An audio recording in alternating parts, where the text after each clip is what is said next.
기도하시겠습니다.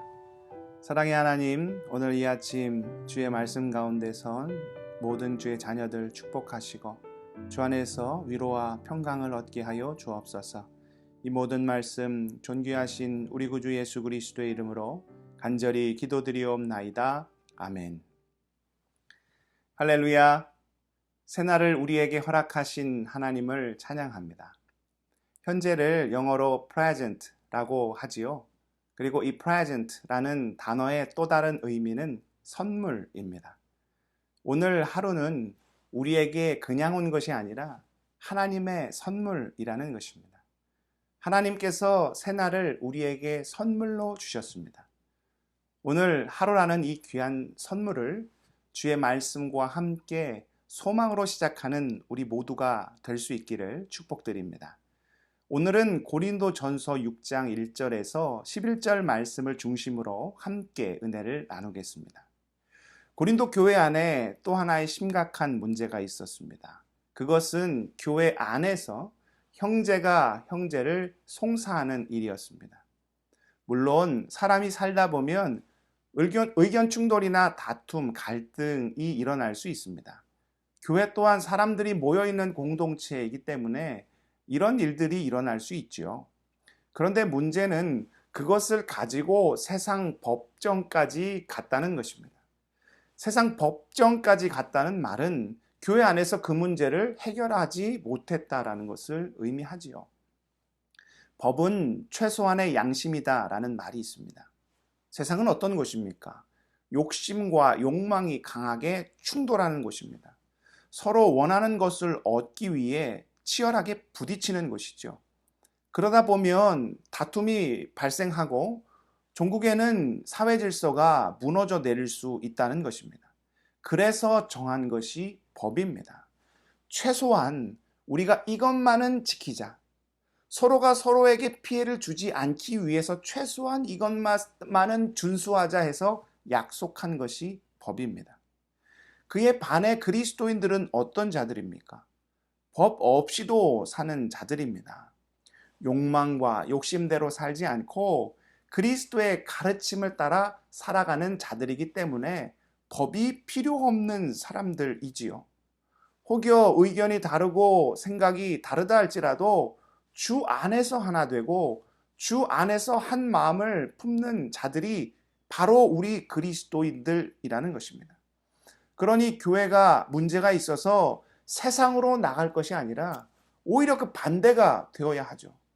세상의 빛과 소금의 역할을 감당하며 오히려 세상에 선한 영향력을 끼치고 세상을 정의와 사랑으로 섬겨야 할 곳이 바로 그리스도의 공동체인 교회라는 것입니다. 그런데 안타깝게도 고린도 교회는 그렇게 하지 못했습니다. 자신들의 문제를 스스로 해결하지 못하고 오히려 세상에 손을 벌리면서 세상에 그것을 해결해 달라라고 요청했다라는 것이죠. 세상에 구원을 전하고 세상에 올바른 삶의 길을 전해야 하는 교회가 오히려 세상에 구원을 요청하고 세상의 해결책을 구걸했다라는 것입니다. 바울은 이에 대해 이렇게 이야기합니다. 오늘 말씀 2절입니다. 성도가 세상을 판단할 것을 너희가 알지 못하느냐? 세상도 너희에게 판단을 받겠거든 지극히 작은 일 판단하기를 감당하지 못하겠느냐? 교회가 세상에 소망을 전하고 교회가 세상에 살아갈 방향을 제시하고 교회가 세상의 선한 양심과 삶의 기준을 제시해야 함에도 오히려 거꾸로 되었다라는 것입니다. 교회가 세상보다 못한 곳이 되었다는 것이죠. 그렇다면 어떻게 해야 할까요? 어떻게 이 문제를 해결할 수 있겠습니까? 오늘 8절 말씀을 보십시오. 너희는 불의를 행하고 속이는구나.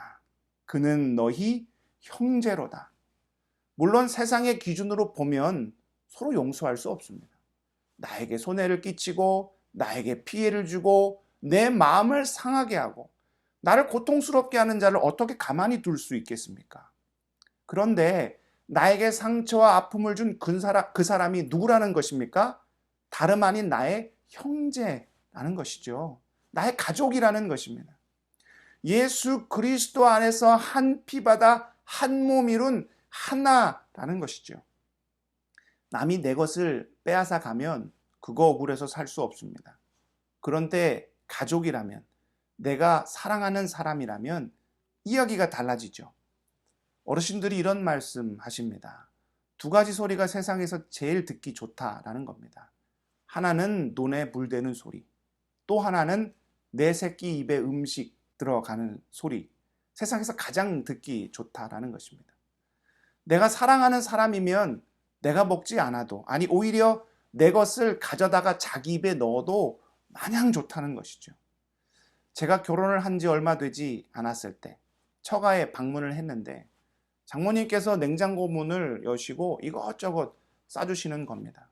그것을 가만히 지켜보시던 장인어른이 한마디 하십니다. 이쁜 도둑이라고. 자식은 가져가도 이쁜 겁니다.